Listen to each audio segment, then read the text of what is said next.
Hello students, today we will study about chapter number 10 whose name is light, reflection and refraction. तो chapter start करने से पहले सबसे पहले हमें ये पता होना चाहिए कि लाइट होती क्या है। तो डेफिनेशन देखिए, लाइट इज़ एन इलेक्ट्रोमैग्नेटिक रे that travels in a straight line. Light एक ऐसी इलेक्ट्रोमैग्नेटिक रे है जो कि हमेशा एक स्ट्रेट लाइन में मूव करती है, ट्रैवल करती है। उसके बाद लाइट की से रिगार्डिंग दो फिनोमिना है हमारे पास। There are mainly two phenomenas of light which are reflection of light and refraction of light. हम एक एक करके इनकी डेफिनेशंस पढ़ेंगे और इनके बारे में अच्छे डिटेल में पढ़ेंगे। सबसे पहले है reflection of light. When light falls on a surface and is reflected back into the same medium, we say reflection has taken place. ध्यान से समझे इस डेफिनेशन को। जब लाइट किसी सरफेस पे फॉल करती है यानी कि पड़ती है, जब हम किसी भी सरफेस के ऊपर लाइट को इंसिडेंट करवा रहे हैं और उसी सेम मीडियम के अंदर वो रिफ्लेक्ट बैक हो जाती है यानी कि अपना पाथ चेंज कर लेती है, तो हम कहते हैं कि वहाँ पे क्या हो रही है, रिफ्लेक्शन हो रही है। चलिए मैं आपको एक डायग्राम से इसका मतलब समझाती हूँ। मान लीजिए ये हमारे पास कोई भी प्लेन सरफेस है, ये हमने उस प्लेन सरफेस पे नॉर्मल ले लिया। नॉर्मल क्या होता है, किसी भी सरफेस पे जब हम परपेंडिकुलर ड्रा करते हैं तो हम उसको बोलते हैं नॉर्मल। अब इस सरफेस पे हमने एक लाइट को इंसिडेंट करवाया, ये है हमारी रे ऑफ इंसिडेंट। जब हम कोई भी लाइट की रे इस पॉइंट पे इंसिडेंट हुई तो इस पॉइंट पे टकराने के बाद वो क्या होएगी, रिफ्लेक्ट होगी। अगर वो सेम मीडियम में रिफ्लेक्ट हो जाती है यानी कि अपना रास्ता बदल लेती है तो हम उस फिनोमेना को क्या बोलेंगे, रिफ्लेक्शन ऑफ लाइट। यही इसकी डेफिनेशन है। आपको ये डेफिनेशन अच्छे से समझनी है और लर्न करनी है। दोबारा से देखिए, when light falls on a surface and is reflected back into the same medium we say reflection has taken place. जब लाइट किसी भी मीडियम में किसी भी सरफेस के ऊपर फॉल करती है और उसी मीडियम के अंदर ही वापस रिफ्लेक्ट हो जाती है तो हम उसको बोलेंगे रिफ्लेक्शन हैज़ टेकन प्लेस। उसके बाद हमारा सेकंड फिनोमेना है refraction of light. Refraction of और रिफ्लेक्शन में डिफरेंस है, ध्यान से समझिएगा।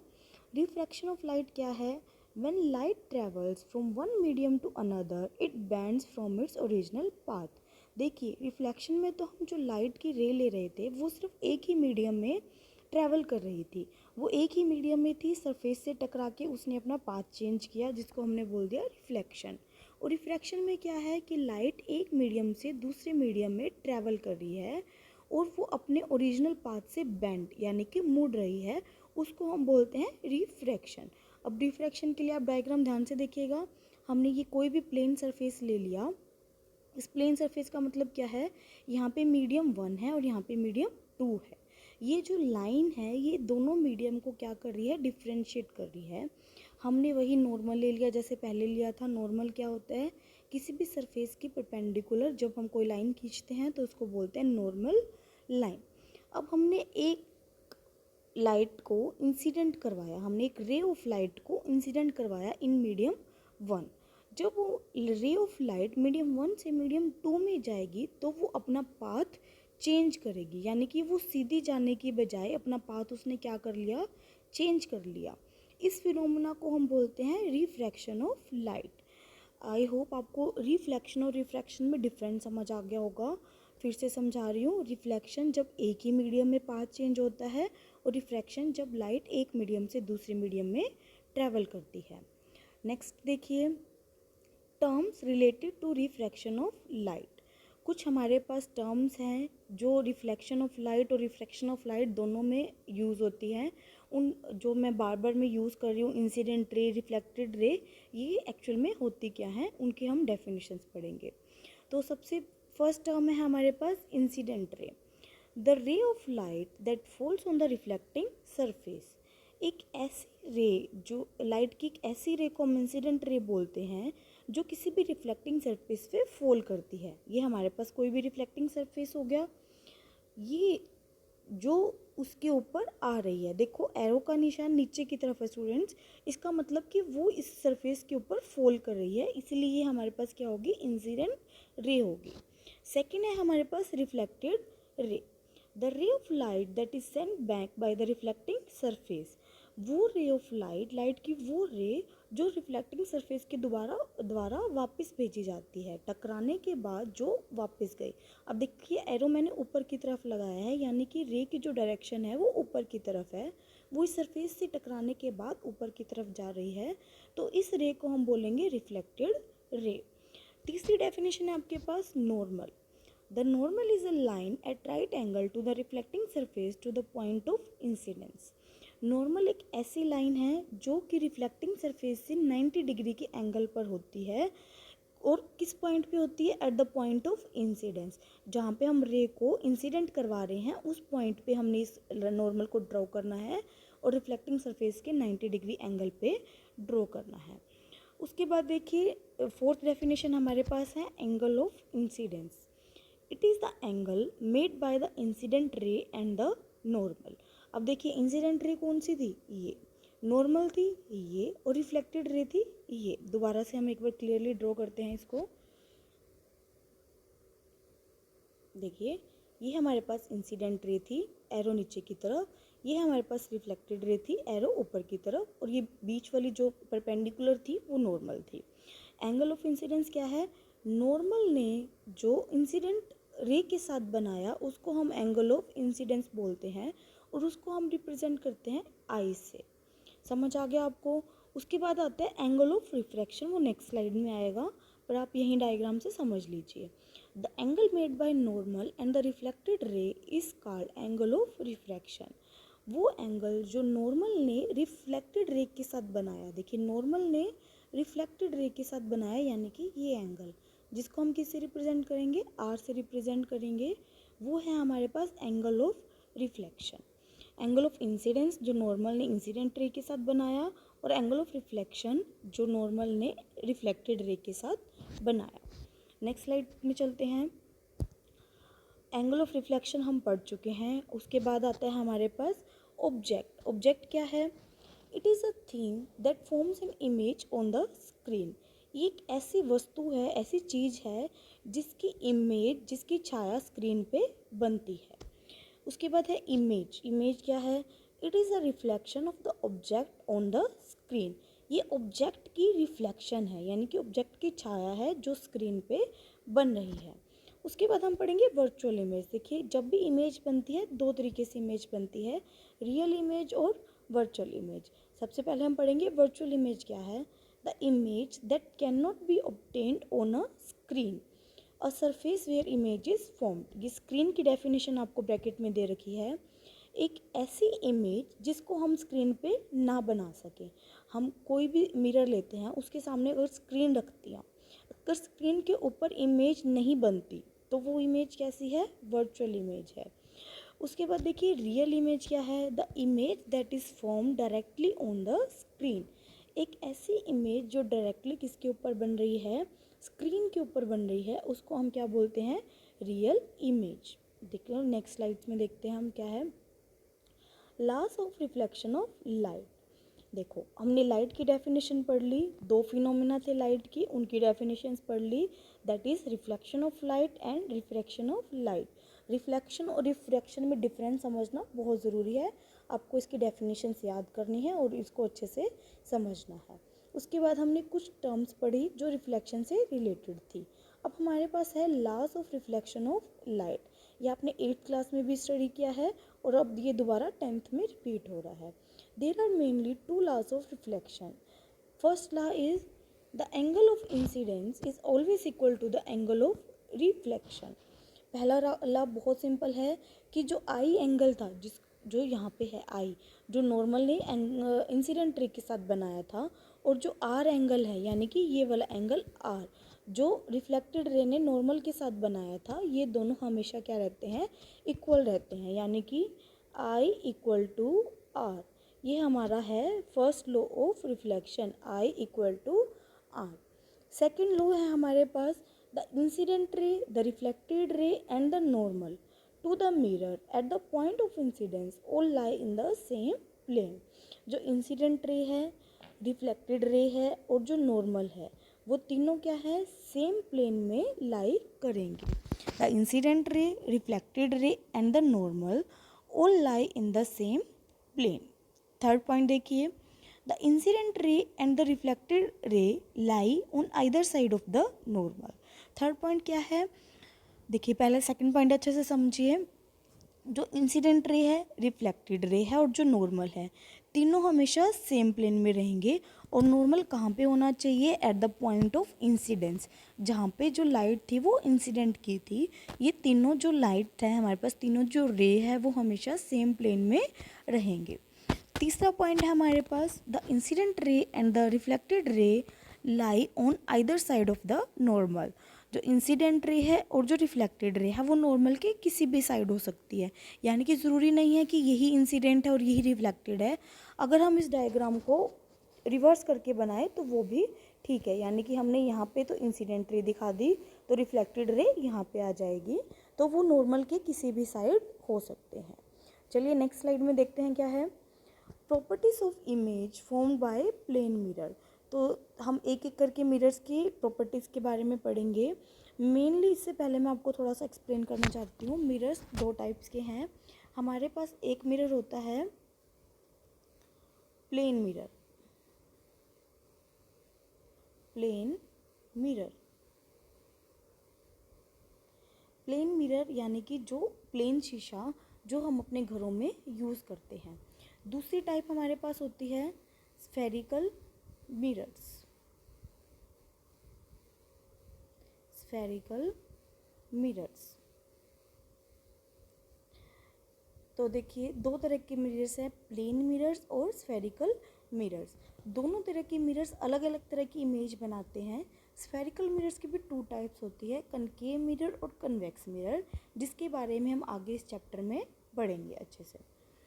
नेक्स्ट स्लाइड में देखिए क्या है, properties of image formed by plane mirror, यानी कि प्लेन मिरर द्वारा जो इमेज बनाई जाती है उसकी क्या क्या प्रॉपर्टीज़ है।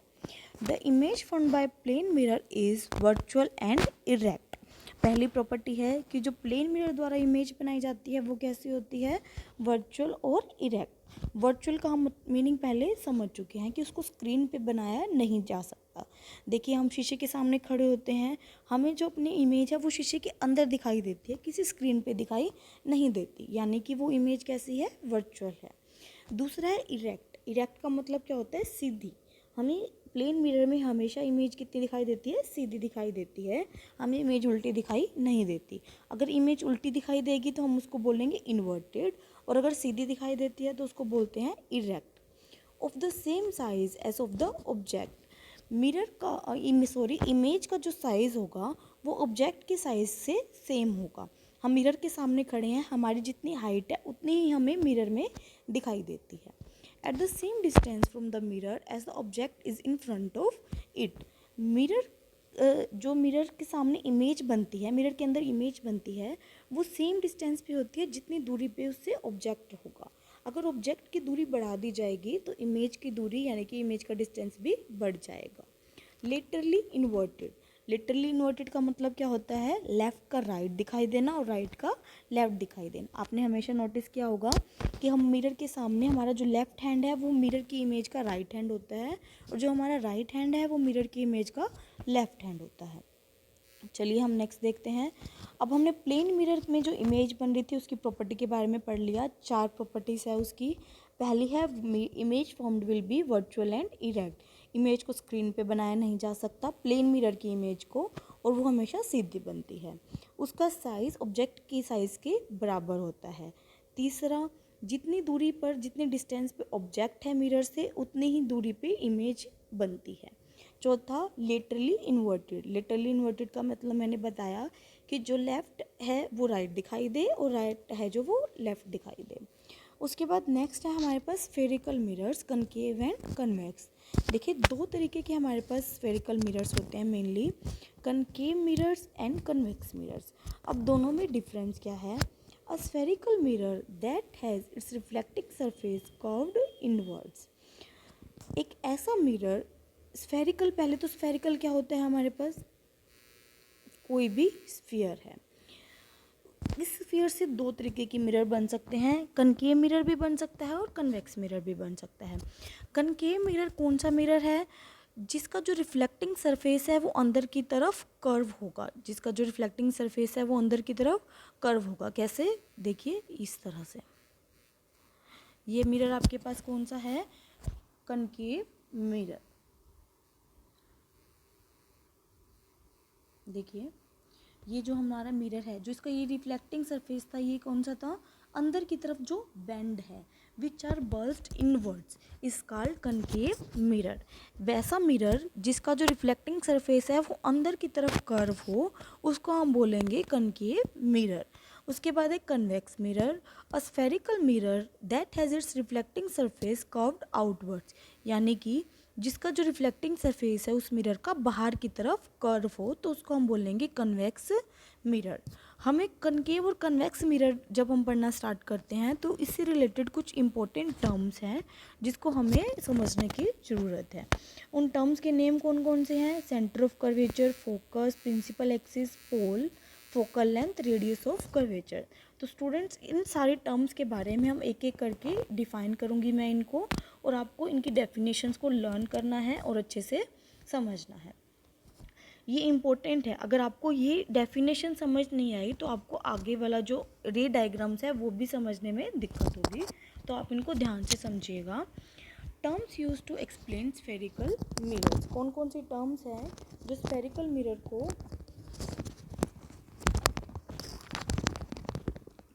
डिफाइन करने में हमारी मदद करती है, वो कौन कौन सी टर्म है? पहली टर्म है centre of curvature. It is the centre of the sphere of which the mirror is a part. अभी मैंने आपको बताया था कि मिरर जो है एक स्फीयर का पार्ट होता है। जो भी स्फेरिकल मिरर है वो एक स्फीयर का पार्ट है। मान लीजिए ये हमारे पास एक स्फेरिकल मिरर है। अब जो इसका ये वाला हिस्सा है, जो इसका रिफ्लेक्टिंग सरफेस है वो बाहर की तरफ है, यानी कि ये कौन सा मिरर है? Convex mirror. और जो ये वाला साइड है, इसका जो रिफ्लेक्टिंग सरफेस है वो अंदर की तरफ है, तो ये वाला पार्ट कौन सा हो गया? Concave mirror. अब देखिए इस स्फीयर का जो सेंटर है वही सेंटर ऑफ कर्वेचर किसका है? मिरर का है। दोबारा से समझिए, it is the centre of the sphere. Centre of curvature उस स्फीयर का सेंटर है जिसका मिरर एक पार्ट है, जिसका ये मिरर एक हिस्सा है। एक्चुअल में मिरर क्या है? एक स्फीयर का एक छोटा सा पार्ट है। तो उस स्फीयर का जो सेंटर होगा वही मिरर का सेंटर ऑफ कर्वेचर कहलाएगा। उसके बाद है radius of curvature. It is the radius of the sphere of which the mirror is a part. Very simple, जिस स्फीयर का मिरर पार्ट है उस स्फीयर का जो रेडियस है वही रेडियस किसका है? रेडियस ऑफ कर्वेचर किसका है? मिरर का। देखिए अगर हमारे पास ये स्फीयर है, इसमें से हमने सिर्फ इतना पार्ट ले लिया तो ये हमारे पास कन्वेक्स मिरर बन गया। इसका जो सेंटर है वही मिरर का क्या हो गया? Centre of curvature. इसका जो रेडियस है यानी कि ये वाला डिस्टेंस, वही इस मिरर का क्या बन गया? Radius of curvature. उसके बाद आता है पोल, जिसको हम P से रिप्रेजेंट करते हैं। देखिए सेंटर ऑफ कर्वेचर को C से रिप्रेजेंट करना है, रेडियस ऑफ कर्वेचर को आपको R से रिप्रेजेंट करना है, पोल को P से रिप्रेजेंट करना है। पोल कौन सा पॉइंट है? ये वाला।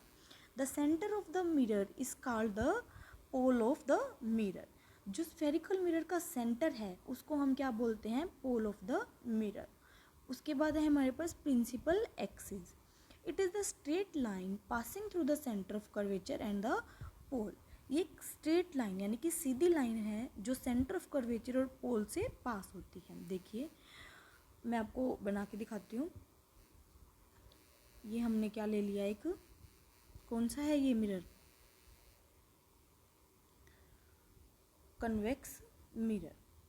ये हमारे पास इसका था पोल, ये हमारे पास इसका था सेंटर ऑफ कर्वेचर। तो एक सीधी लाइन जो पोल यानी कि इसकी सेंटर और सेंटर ऑफ कर्वेचर से पास होगी उसको हम क्या बोलेंगे? Principal axis. तो ये लाइन हमारे पास क्या है? एक्स वाई जो लाइन है जो P से पास हो रही है वो हमारे पास क्या है? Principal axis. नेक्स्ट देखिए, इन डायग्राम्स को अच्छे से देखिए। इन डायग्राम्स में अच्छे से दिखा रखा है कन्वेक्स मिरर और कनकेव मिरर का अलग अलग। हाँ ये देखिए, ये कन्वेक्स मिरर है। एक पूरा स्फीयर था कन्वेक्स मिरर और उसका एक छोटा सा पार्ट है। जो मिरर का सेंटर है उसको हम बोलेंगे पोल ऑफ द मिरर। जो स्फीयर का सेंटर है उसको हम बोलेंगे सेंटर ऑफ कर्वेचर। जो इस स्फीयर का रेडियस है उसको हम बोलेंगे मिरर का रेडियस ऑफ कर्वेचर। ये जो स्ट्रेट लाइन है जो पोल और सेंटर ऑफ कर्वेचर से पास हो रही है उसको हमने क्या बोल दिया, प्रिंसिपल एक्सिस। ये पूरा एक होलो स्फीयर है। ये समझ आ जाएगा आपको इस डायग्राम से अच्छे से। इसी तरह से कनकेव मिरर का दिखा रखा है आपको। देखिए कनकेव मिरर का जो इस साइड वाला हिस्सा है जिसका रिफ्लेक्टिंग सरफेस बाहर की तरफ है, रिफ्लेक्टिंग सरफेस अंदर की तरफ बल्ज है, यानी कि अंदर की तरफ कर्व हो रखा है, उसका पोल क्या होगा, जो मिरर का सेंटर है। सेंटर ऑफ कर्वेचर क्या होगा, जो स्फीयर का सेंटर है। प्रिंसिपल एक्सिस क्या होगी, जो पोल और सी में से पास होगी, स्ट्रेट लाइन है। रेडियस ऑफ कर्वेचर क्या होगा, distance between P and C, सीधा भी लिख सकते हो।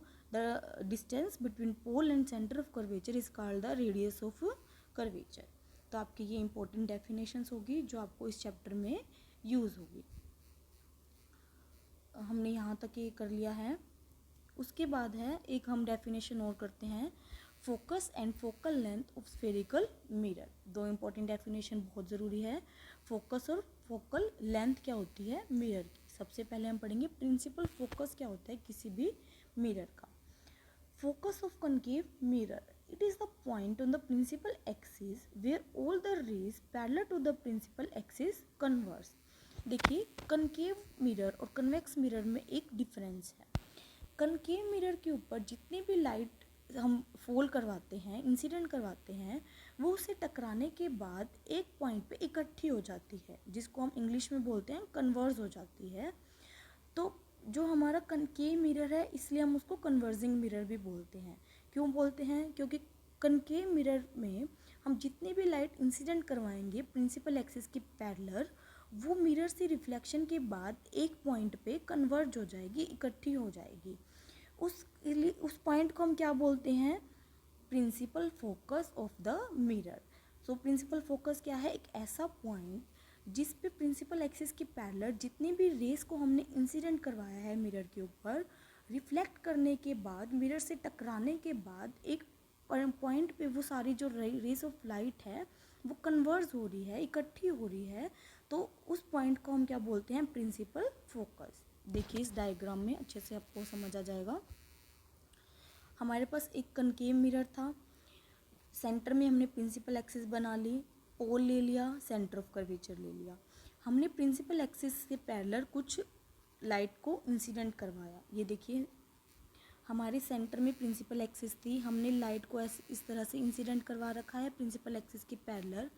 मिरर से टकराई, हमें पता है मिरर से टकराने के बाद क्या होता है, रिफ्लेक्शन होता है। रिफ्लेक्शन होने के बाद सारी लाइट एक पॉइंट पे मिल रही है, जो सारी रेज थी हमारे पास लाइट की वो एक पॉइंट पे कन्वर्ज यानी कि इकट्ठी हो रही है। उस पॉइंट को हमने बोल दिया principal focus of the concave mirror. उसके बाद देखिए अब हम पढ़ेंगे principal focus of the convex mirror. It is the point on the principal axis where the reflected ray appears to converge. Convex mirror का प्रिंसिपल फोकस क्या है, देखिए कनकेव मिरर में तो जो लाइट है, रेज ऑफ लाइट है, वो सच में एक पॉइंट पे कन्वर्ज हो रही है, इकट्ठी हो रही है। पर कन्वेक्स मिरर में जो रेज ऑफ लाइट है वो कन्वर्ज होने की बजाय डाइवर्ज हो रही है। और अगर हम पीछे की तरफ उनको इकट्ठा करें तो हमें ऐसा लगेगा कि वो कन्वर्ज हो रही है, appear to converge. It's not actually converge, it appears to converge. Actual में वो डाइवर्ज होती है, इसलिए हम कन्वेक्स मिरर को डाइवर्जिंग मिरर भी बोलते हैं। देखिए डायग्राम देख के आपको अच्छे समझ आएगा। ये हमने कन्वेक्स मिरर ले लिया, कन्वेक्स मिरर का पोल ले लिया, सेंटर ऑफ कर्वेचर ले लिया, एक प्रिंसिपल एक्सिस ड्रा कर ली जो पोल और सेंटर ऑफ कर्वेचर में से पास हो रही है। जितनी भी रेस ऑफ लाइट थी हमने पैरेलल इसकी इंसिडेंट करवा दी। रिफ्लेक्शन के बाद ये सारी रेज ऑफ लाइट क्या होगी, डाइवर्ज यानी कि दूर दूर चली गई। जब हम इनको पीछे की तरफ मिलाएंगे तो हमें एक पॉइंट से सी पॉइंट्स पे क्या लगेगा कि ये सारी रेज क्या है, सी पॉइंट पे इकट्ठी हो रही है। तो इस पॉइंट को हम क्या बोलेंगे, principal focus of the convex mirror. तो आज हमने क्या क्या पढ़ा है, एक बार मैं आपको रिपीट कर रही हूँ। हमने पढ़ा है लाइट की डेफिनेशन, फिनोमिना ऑफ लाइट, दो फिनोमिना ऑफ लाइट है, रिफ्लेक्शन एंड रिफ्रैक्शन। रिफ्लेक्शन में एक ही मीडियम में लाइट का बेंड होना रिफ्लेक्शन कहलाता है। एक मीडियम से दूसरे मीडियम में जब लाइट जाती है और बेंड होती है वो रिफ्रैक्शन हो जाता है। उसके बाद हमने कुछ इंपॉर्टेंट टर्म्स पढ़ी थी, इंसिडेंट रे, रिफ्लेक्टेड रे, नॉर्मल, एंगल ऑफ इंसिडेंट, ये सारी डेफिनेशंस आपको लर्न करनी है। उसके बाद हमने रिफ्लेक्शन के लॉस पढ़े थे, प्लेन मिरर के द्वारा जो इमेज बनाई जाती है कैसे बनाई जाती है वो पढ़ा था। उसके बाद हमने कनकेव और कन्वेक्स मिरर पढ़े थे, उनसे रिलेटेड इंपॉर्टेंट टर्म्स पढ़ी थी। तो स्टूडेंट्स इसके बाद का हम नेक्स्ट क्लास में करेंगे। आपको यहाँ तक इस सारी डेफिनेशंस को याद करना है और अच्छे से समझना है।